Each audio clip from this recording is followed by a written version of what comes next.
this is actually probably more better termed to be professional mascotting, and how to be and what the differences are between professional work versus fandom work, both in the costumes, the performance, the expectation, everything. There's quite a number of other people in here. We have Ithabise beside me here. I think I finally said it right for the first time. Yes. Awesome. Say it again. Thank you. Ithabise. There you go. It's not Ithabise. We have a couple other people supporting here. We have Salen over there. And we all have a certain amount of experience in what we've done. I personally have worked for the Vancouver Aquarium in Vancouver, Canada for about 3 years now. I do off and on work for them. I actually tend to be more of a consultant for them these days, but I do still do the work itself. I put on a very large white sperm torpedo, whale costume that was made by, in part by, if we're okay to say this company. I actually build professional mascots, and my job is to do professional mascot updates. Yep. So with that said, those kinds of characters and those kinds of costumes are very different than what we're used to seeing in the fandom here.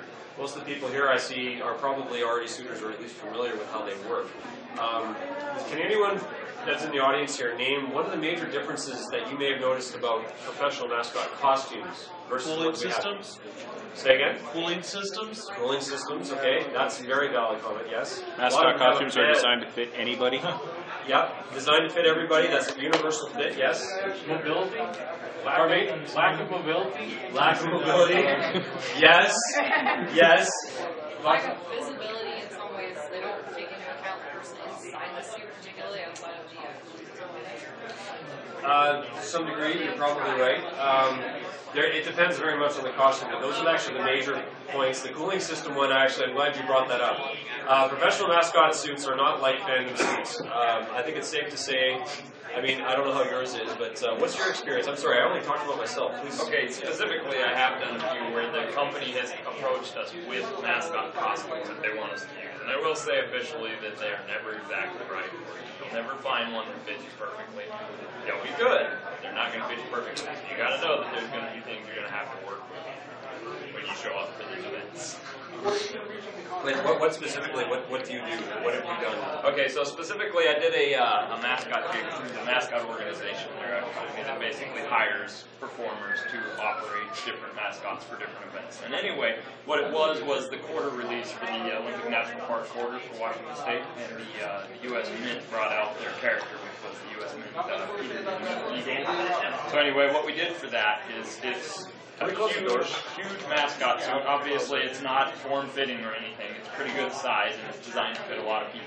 And then basically what we were supposed to do is go around and promote this port, and they had a lot of kids and whatnot going on. That particular costume did not fit real well, but it was a great design, so it was adjustable to be fit to anything. But in doing that, we had to make a lot of preparations beforehand to make sure that it would fit and would be usable for that performer in that event. So just that you never know what you're going to expect, but they are usually work-withable, but So, it's not really worth to explain. so if I'm getting that right, so this is a group of people that work, and they specifically do mascot performance, right? What they do is they're an intermediary. So basically an event will say, okay, we've got this mascot that needs a performer, and they'll then come over and they know that each group you can get on with them, and they'll send you an email whenever an event comes up that they need a performer for. And if you fit the description, say they've got basic characteristics that you have to be 6 foot tall or whatever to fit that particular character. And if you fit that, then they hire both a performer and a spotter. And you'll have time to meet up with the spotter to communicate and get things set up, and then you go and do this event, and then they'll pay you for that event. You notice the word hire in there. Yes. That's something you don't get in the fandom. I don't know that it's necessarily a good thing, though. There's a number of things that happen out of that it kind of takes away a lot of the things that people tend to enjoy about costuming. I know that some people do it for a short period of time, and they stop doing it because they find it isn't the same rewards that they get out of doing it just for their own reasons. However, a lot of them are the same. You still have the public interaction. You still have the many different things. So for those of you who have ever thought about doing this as a way to further your performance ability, you will definitely get better performance ability because you have to. There's a lot of expectation put on you, and I know I'm not speaking alone here. you are expected to be a professional in every possible way. Every single little thing that you can think of that can go wrong will go wrong, and you have to be ready for it. Professional mascots aren't treated like us. I mean, our costumes are usually pretty elaborate and fairly impressive in how they're presented. When you look at a fandom costume like Meteor there or Rio, I almost got your name wrong, or Rio or sorry, what's the character? Barley. Barley, okay, so, or Barley. I mean, you look at a character like that and it's like, wow, that's so cute, it looks like a character, it's a cartoon character and so on. You don't always get that with the professional mascots. Professional mascots, how would someone down here describe a professional mascot? If you were to look at a typical, say, college team mascot, what would you describe it as? Ugly. Thank you. Ugly. Definitely one you want to see out of disproportionate. Yes. So already, there's enough people in here to know that those characters and those costumes are not designed necessarily with aesthetics. Well, I can't talk. In mind. Ours are. They're very much more about the presentation and the character, how they look, as opposed to the function. And we already talked about those as sort of the main differences that people have noticed. When you've got something that's designed for function, you have specific, and I really wish we had examples of this, but unfortunately, things to make them more durable, more able to look uniform no matter who's wearing them, because of course we're lucky. We have one costume, usually one person wears it and that's it, with some exceptions. But with that said, when you're in your character, it's pretty obvious you're in your character. Has anyone seen someone else in someone else's fursuit and noticed it? Yes. Yes. Been there, done that. Okay. Because there's been a number of people. You let somebody else wear Crocs. Yes. Yeah, if you get somebody to wear your other fursuit, you're typically going to see it, because most fursuit builders will even admit this. When they build a suit for a fandom creation, they build it quite often to the head and to the body of the person that ordered it, because it's like a tailored piece of clothing. But they can't do that in professional mascots. They create a generic costume. Say, like the companies like who Salen works with will create a generic costume that has to look the same as much as possible for maybe a dozen different people that might wear it at a given time. So there's a number of different things that will happen as a result of that. And I'm thinking of one in particular. There's two types of characters and how they're designed, how the heads specifically are designed. Which ones have you worked with? Because I worked with both. Well, the characters that we had, it was basically Peter the Mint Eagle was a bicycle helmet that the head was built off of that. So the head, other than the bicycle helmet, did not touch your head anywhere. So unfortunately with that, it's real floppy and it's real big, so you don't get a lot of movement with it. So you really got to exaggerate movements and stuff like that to make it work. But the other ones that I've run into are the suit itself will be some form of a backpack, and that's how you get the adjustment to get it to fit. Those of you who've ever seen the Disney characters like Goofy, Donald Duck, the ones with the big giant bills, okay, well then you already know what I'm going to say about this. How much do those beaks weigh, would you say? Have you worn it before? Which one? Either one. Let's say Goofy. I understand Goofy's the worst. Or maybe it's Pluto. No, Goofy would be worse. Yeah. And so how much do you think that weighs, that thing that's going, it's fiberglass, right? It's fiberglass, and it's about 20 pounds. So 20 pounds sticking about that far out from your face? Well, the whole thing. Yeah. Hat included. Now imagine that being on your head for a couple hours. That's not going to sit well for most people. Half hour on, half hour off. I'll wear breaks somewhere in the day. Yeah. We'll get into that subject in a minute too. But yeah, the whole, see, those are designed, actually they are designed as aesthetics, but in a kind of a very different way than how we do it. They're designed to be, well, uniform in the sense that they have to produce, 100 of these costumes, and they all have to look the same no matter what. So one of the things they'll do is they'll put those giant extension muzzles on, and they'll attach it with a backpack. Am I right? Or is it Big Bad Wolf is Yeah. the only one with a backpack. Goofy is strictly on your head now. Oh, it is on your head now. Wow. Okay, that's a change then. I didn't know that. There you go. So obviously those are going to create certain limitations and certain things. The other one that you mentioned, the helmet style, which I've always found very amusing, is you look inside and it's like a bike helmet, and you're like, or a soccer helmet or a hockey helmet I've even seen. It's like, wow, that's interesting.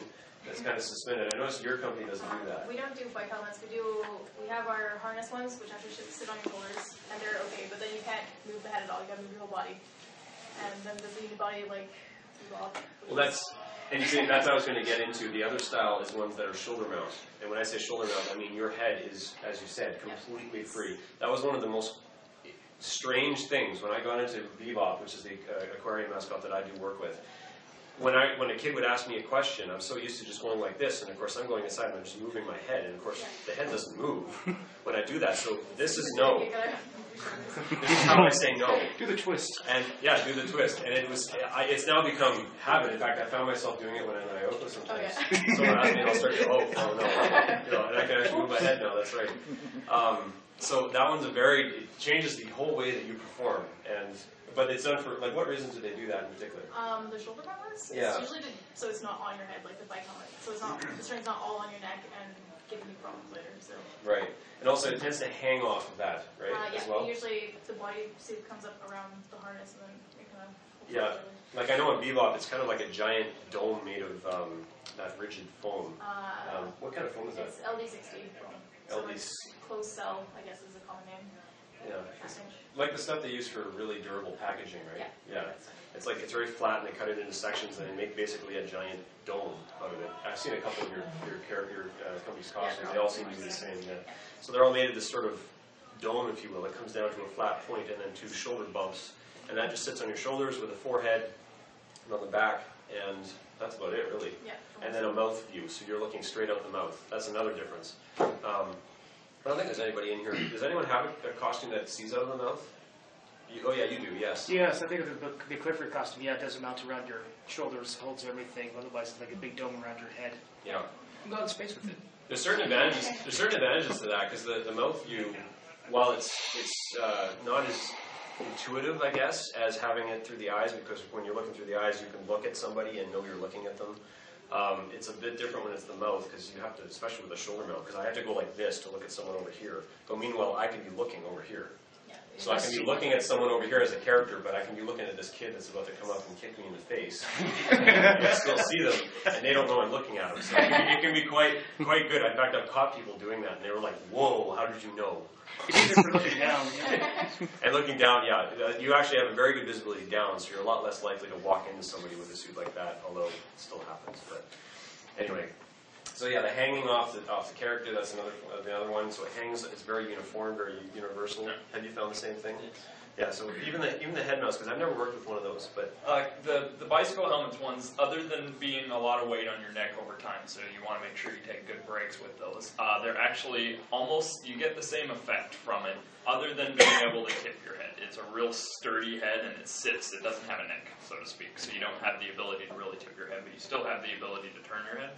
So with those, again, I suggest if you ever do get a venue, is to show up at least a little bit ahead of time. Though they're just fine with that. If you're doing a performance, show up a little bit ahead of time and go behind closed doors and just practice with the suit. If there's a mirror, that's even better. Or get in touch with. There's always going to be a spotter. So get in touch and talk with your spotter and really get an idea for what movements affect this particular costume, because every one of them is different. They are all different. I actually just found a picture of the costume that I wear, which was made by your company.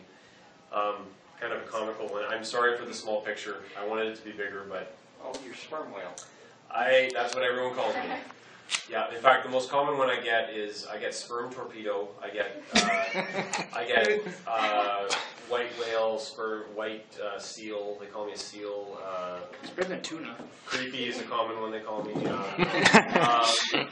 It's cute in its own way, but it's just definitely not a fandom costume. Yes? Well, I know how you feel about being called everything.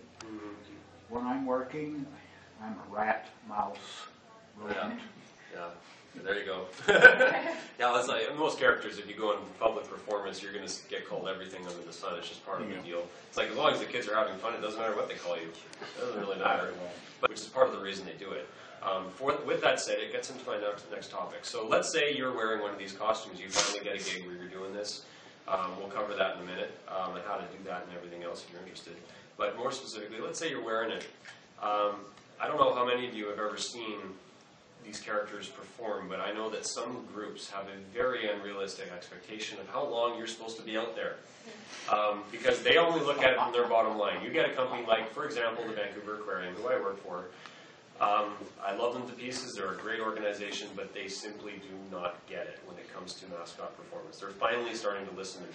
But when they send out a group of people, it costs them 4 hours because of Canadian law If you call in people, it's probably the same down here. If you get called in, you have to pay a minimum of 4 hours for that shift. So when they send us to an event, they expect Bebop to be out there for 4 hours. And 4 hours in blazing hot sunshine in the middle of, for example, Gay Pride weekend, or, well, that's a bad example, but we were there for that. But, you know, some parade, you know, Canada Day, okay, example, yeah, whatever. There's a million city events that are going on that you get called out to go get a part of. But you have to sit there and be in this costume, not non-stop, mind you. They expect you to take breaks, but still, you gotta go out there, perform, get sweaty, come back, take the head off, maybe cool off for 15, 20 minutes, and go back out there, put on this sweaty, stinky, gross head, go back to that, you know, 30 other people have worn in the lifetime of the suit, go back out there again, do it again, come back, do the thing, and you just keep doing this all day. In the fandom, that's fun. right? Never meant for it. Yeah. You had your bodysuit off. I was looking for the gray. But yeah, the fun of it sort of dies off a little. It's work. I don't know. See, every group is different. Disney has very strict rules about making you like. What was the maximum you can go out for? Half your shift. Is okay. You can't go out that long then. Yeah. Okay. But it's in the wintertime, it's a half hour on, half hour off. In the summer, it's 20 minutes on, 40 minutes off. Yeah, you see, I would love that kind of schedule. Quite often when I'm out there, I'm not even kidding, I've been out for 3.5 hours straight before, and actually longer. It was almost 5 hours once at the airport. It was unbelievable. Like, when I got back, my back was like hurting me. I mean, everything. It's just like, and this was just to them completely normal, and they expected you to come back the next day and do the same thing. Believe me, when you go home after doing that, you are dead. Yep. Like, I couldn't move. I don't know how it is for you. But well, specifically with the venue I use, it's the mascot organization. They have a 30 on, 30 off policy, so it's 30-30 all the way through the day. And when they contract for a venue, they specifically say this is how it has to be.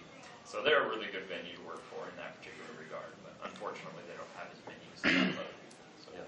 And I'm saying this only to show you that sometimes you'll get into a situation where people just don't know that this is one of the things you have to mandate.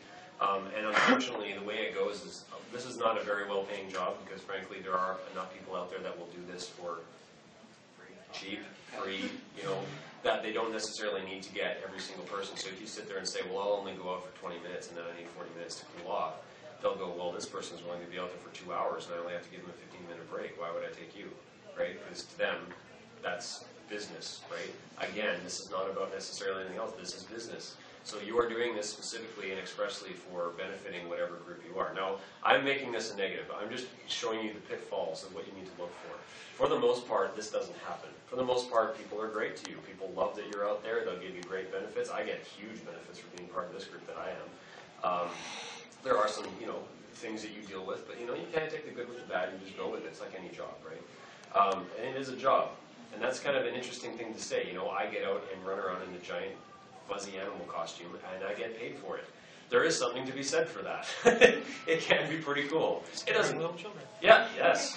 It doesn't pay well, but it pays. And actually, some groups get paid quite well. Actually, I've met a few people that made $18 an hour doing mascot gigs. It really depends on the group that you manage to find, and sometimes it's kind of building the ladder. The group I work for is, of course, they're a non-profit, so they don't pay that well, and I understand that. There's no problem with that. They gave me a raise to $10.50 an hour. And they were all excited about it, that they were giving me this raise, because I'd been there for 3 years and whatever. And I was like, wow, thank you very much. I, you know, double that at my other job, but that's okay. You know, that's fine. I don't really care, because it's not about the money for me. I do it for the public performance, just like the same reason you got in the fandom, right? I mean, what do you do it for? With the mascot organization, whereas every company is different, every support company that does these sort of things can be different. They actually do a salary, so they'll tell you ahead of time. For this venue, we're paying. It's a 4-hour venue. We're paying $400 or something like that. So they'll tell you in advance what the venue is going to be, and you can then decide. Okay, yes, I'm willing to do that, or no, whatever. Yep. So that's pretty cool having that flexibility too.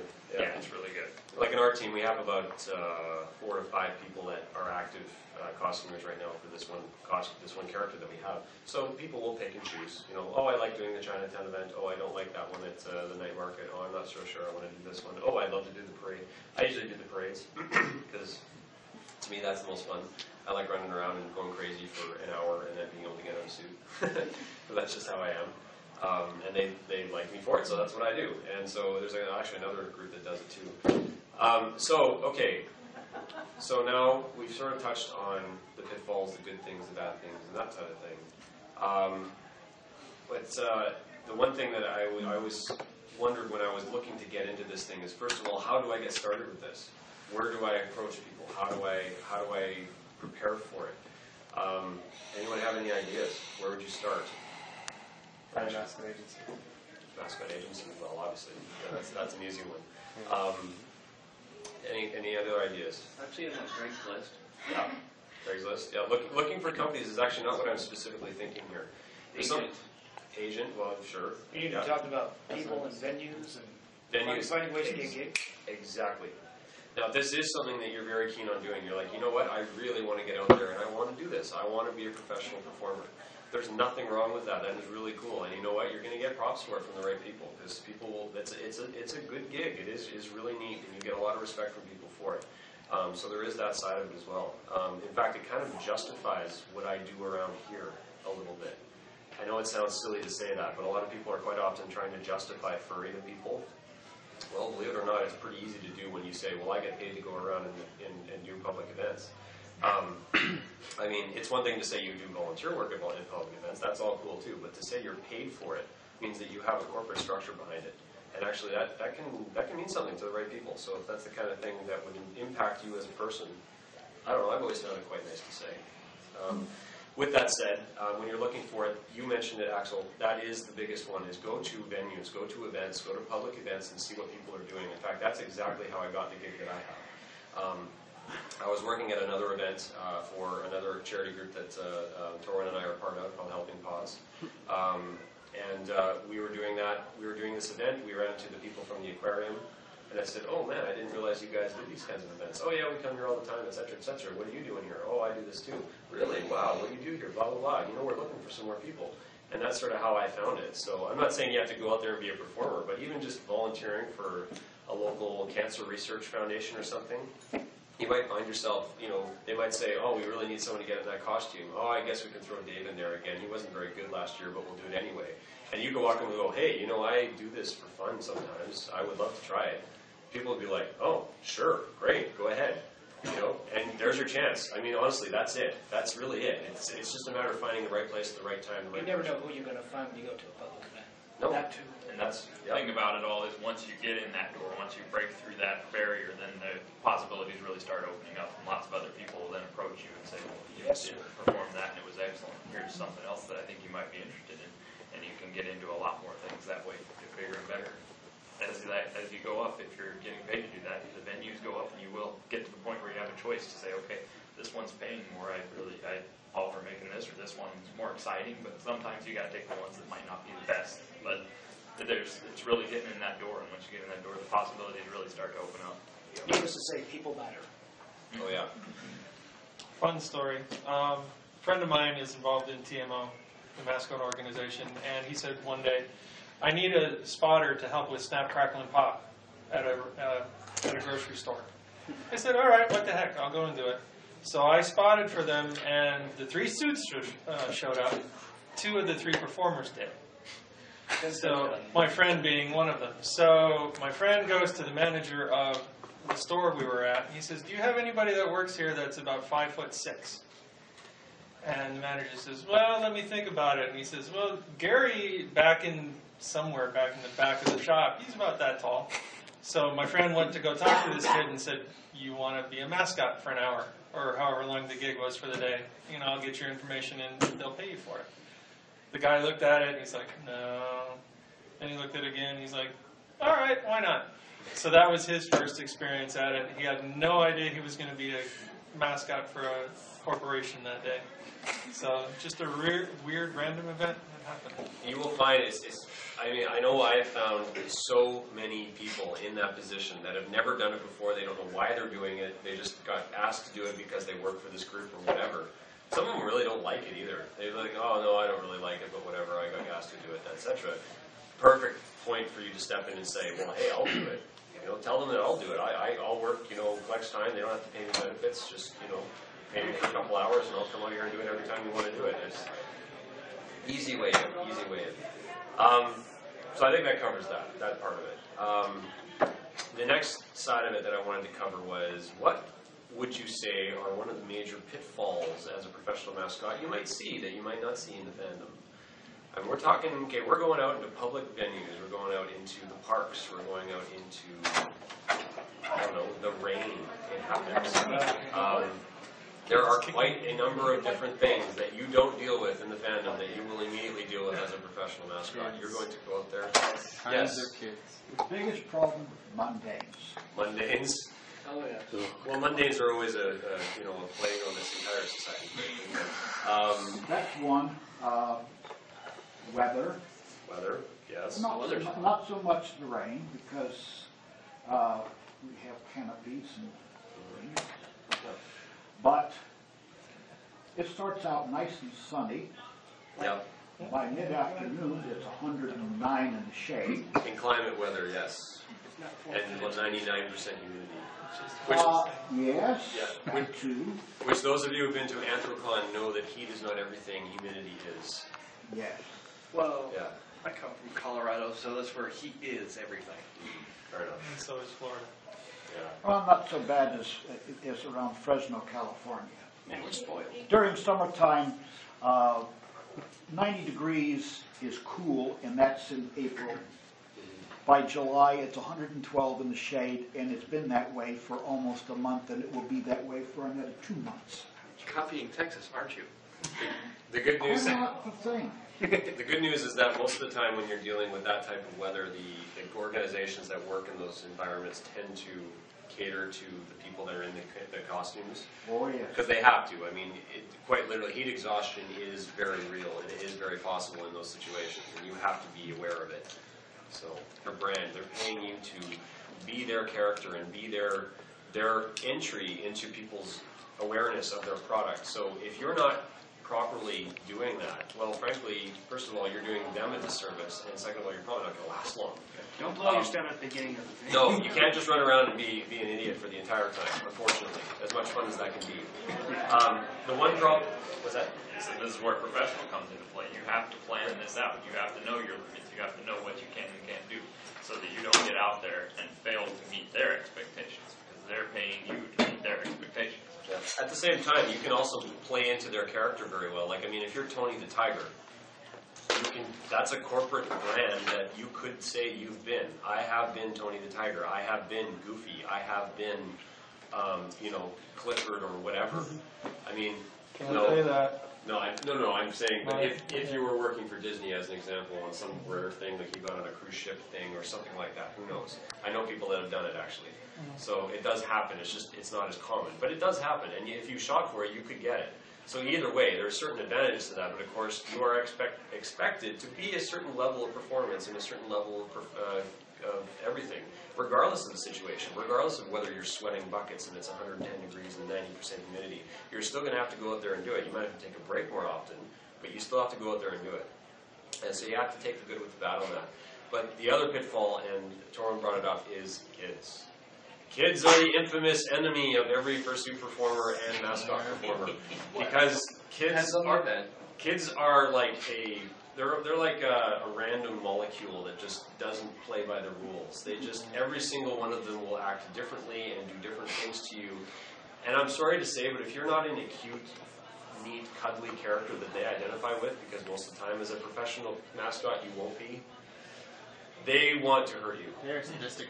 You are a giant walking target, and you will be kicked, you will be punted, you will have every single thing thrown at you, you will have food stuffed in your face, you will have, what else has happened to me? Ankle-weighted? What am I missing? Drinks. Is he right here? There are kids that will particularly get you to do things so that you're not paying attention to your surroundings and you'll run into stuff, and that's their intended purpose. Yeah. They're very devious. Usually around 13, 14. They'll make sure there's a baby standing there that you're going to walk over and have you do Happy fun. Just to You can usually tell by the little coy smirk that they have on their face when they ask you, hey, why don't you come over here? And it's like, right, what are you doing to me here?